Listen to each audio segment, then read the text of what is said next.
पर द्वादशी के दिन शास्त्र वर्णन करता है कि चलिए हमारा शास्त्र कहता है कि एकादशी के दिन चावल मत खाओ, पर द्वादशी के दिन शास्त्र वर्णन करता है कि पहला गासा जो मुंह में जाए वो चावल का जाना चाहिए, तब एकादशी का पुण्य मिलता है। तो शास्त्र क्यों कहते हैं? दो चीजों को याद रखिए, गौदान और एकादशी। श्रीमद वल्लभाचार्य जी ने मायावत का खंडन करा था जगन्नाथपुरी में, और श्रीमद वल्लभाचार्य जी ने कहा था एकादशी मरने के बाद मत दो, एकादशी जीते जी दो। कहा था कि नहीं कहा था? जीते जी दान करिए। इसलिए जगदीश में जगन्नाथपुरी में एकादशी उल्टी लटकी हुई है। करें आपने दर्शन? जगदीश में एकादशी को उल्टा लटकाया, क्यों? क्योंकि वल्लभ ने कहा कि एकादशी जीते जी दो। कई पंडितों कहते हैं तुम्हारे दादाजी मर गए, जब 12वें का दिन होता है ना तो पंडित जी संकल्प छुड़ाते हैं, देव एकादशी। बड़े बेटे ने 5 दे दी, छोटी बहू ने 3 दे दी, उसने 2 दे दी, उसने 2 दे दी, तो क्या तुम्हारे दादाजी भिखारी थे जो तुम्हारी एकादशियां लेकर जाएंगे? और तुम कौन होते हो दादाजी को एकादशी देने वाले? तुमने कौन सा इतने पुण्य कर लिए जो तुमने एकादशी दे दी? एकादशी के दान की महत्वता श्रीमद वल्लभाचार्य जी ने कहा कि कोई व्यक्ति अगर खटिया पर सड़ रहा है, पलंग पर तड़प रहा है, हॉस्पिटल में पड़ा हुआ है, तो निवेदन है कि उसको देखने जाओ तो अपनी करी हुई एकादशी में से 2 एकादशी का दान उसको तुरंत दे दो। क्यों? तो जिससे उसको मोक्ष मिल जाए, मरने के बाद नहीं। क्योंकि मरने के बाद तो वो 10वें के दिन, गरुड़ पुराण में लिखा है 10 दिन तक जीवात्मा घर की अटारी पे रहती है। कितने दिन? 10 दिन। 10 दिन के बाद जीवात्मा चली जाती है। कहां जाती है? उसको जहां जाना है। 3 दिन में उसको भोग भोगना पड़ता है जीवात्मा को। 3 दिन नरक का भोग भोगती है, उसके बाद स्वर्ग का भोग भोगती है। 18 दिन में ये प्रोसेस पूरी हो जाती है। कितने दिन? 18 दिन। 18 दिन के बाद में उस जीवात्मा को धान के खेत में पटका जाता है। किसके खेत में? धान के, चावल के खेत में। इसलिए कहते हैं एकादशी के दिन चावल मत खाओ। कहते कि नहीं कहते? और क्या कहते हैं? द्वादशी के दिन चावल खाना जरूरी है।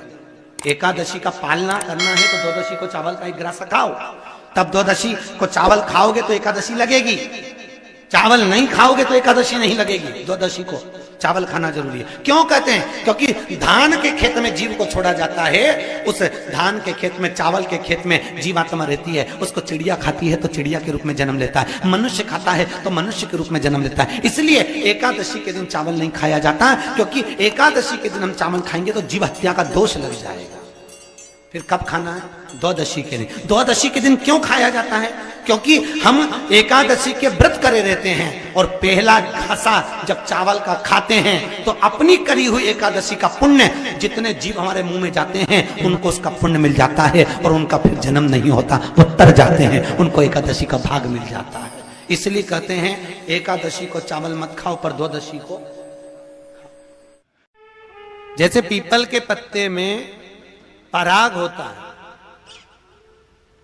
हमारे हिंदू धर्म, हमारा शास्त्र कहता है, हमारे शास्त्र, हमारे वेद डॉक्टर वर्णन करते हैं कि पीपल के पत्ते को अगर एकादशी और द्वादशी के दिन एक तांबे के पात्र में गला कर रख दिया जाए और उस पानी का आचमन 3 बार करा जाए तो जिसकी नाड़ियां चोक भी हो जाती है, डॉक्टर बोले इसका बाईपास करना पड़ेगा, उसको केवल 3 आचमन पानी एकादशी और द्वादशी को पीपल के पत्ते का कराया जाए तो अंदर की नाड़ियां भी खुल जाती हैं। पीपल के पत्ते का इतना प्रमाण हमारे विष्णु पुराण में वर्णन है।